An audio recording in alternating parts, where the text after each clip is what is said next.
welcome to today's video, and welcome to my page.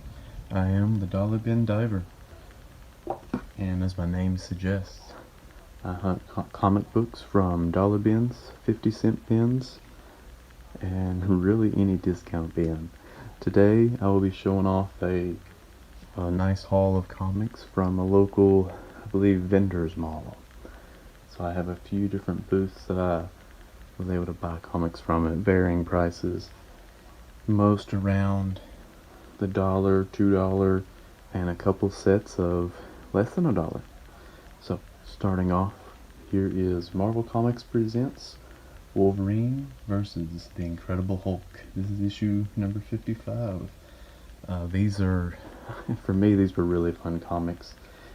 Many of them will have 2 to 4 different stories going. They have a different cover on each side. This one here, plus 3 more all new features. So I guess I will have to jump in and find out what those are. One nice thing about this vendor is they had an extra book in the back. This one being Power Rangers Unlimited. This is issue number 1, the Death Ranger. I did pay a $2 average there, but this being a number 1, perhaps a nice jumping off point for me to start on a Power Rangers run, I figured was worth the $2. Alright, Hands of Shang-Chi, issue number 59. I believe this one is from 1977. Behold, the Angel of Doom. And as you can tell, I am enjoying bourbons, collecting different bourbons now as well, and I will tell you my pick that I am enjoying today and plan to enjoy while reading these comics. Moving on, here is FF, issue number 3. This is from Hickman's run. I believe I have issue number 1 as well, and I was able to find issue number 2. This is becoming a nice little consecutive run of comics I'm finding there, and that Dr. Doom cover. That's just awesome, right? For a little over $1, and I got an extra comic, which is Vigilante. DC, I believe this issue number 5. I do not collect this comic, but it is of a fun art style and of an era of comics that I enjoy collecting, so I'll probably will give it a good read. Moving on, continuing with Matt Fraction's run of comics, here is Fantastic Four, issue number 1. I figured this would be a great place to start off with reading these. I'm going to do something here though. I was also able to find issue number 3. I believe I have issue number 2, which is great. And I was able to find issue number 4. All of these were around $1.25, but the perk was I got an extra Uncanny X-Men, I believe, with each of these 3 comics. So, a little later in the run than I normally collect, but I figured these are still nice to have, and perhaps I could get a nice consecutive order of those comics. So for $1.25, I could not pass that up. Moving on though, here is The New Defenders, issue 139, as well as issue 145.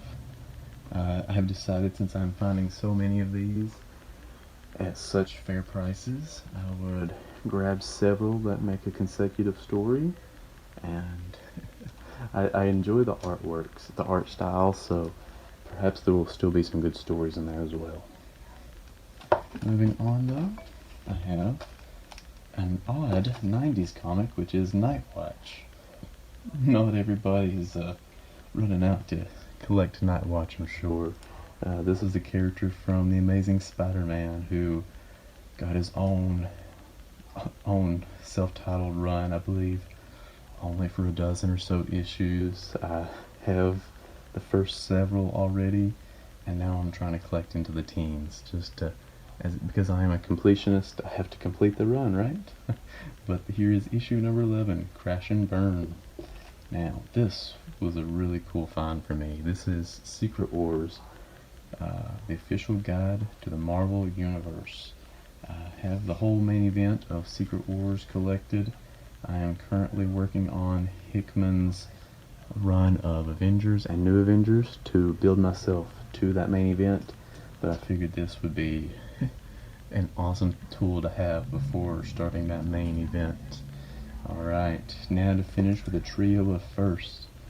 Here is Cloak and Dagger, the first issue of this run.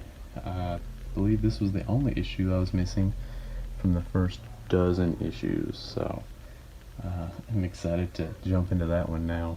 I have, I believe it's the Strange Tales, Cloak and Dagger, as well as Doctor Strange, that 19-issue run that I've been reading through, and I believe this takes place either right after or some during the same time, so I'll be giving that a try, be looking that up.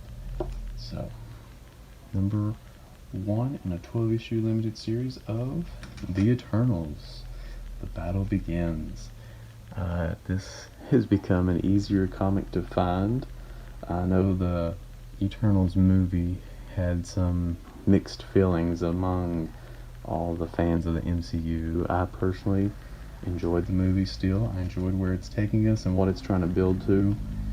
So that makes finding this run of comics a little easier, I suppose. Alright, and my last one for today is issue number 1 of a 12-issue run of Squadron Supreme. I want to say this is actually the first self-titled run for Squadron Supreme, so I know there were a bunch of rumors going around that we might get to see them on the big screen. I'm still holding out some hope for that. Alright, so for my bourbon of choice today, that will be the Woodford Reserve. I believe this is the High Rye, and this is a 90 proof. Now, for those that just want to enjoy a little bourbon but not go crazy in the sampling, this is made for a good mixer for me. I will sit here beside the comics, and something about the High Rye just mixes well with the cola for me. So, cheers guys. Thank you for watching my video. I hope you enjoyed. Please like and subscribe, and I'm gonna go enjoy this bourbon and these comics. Thank you again.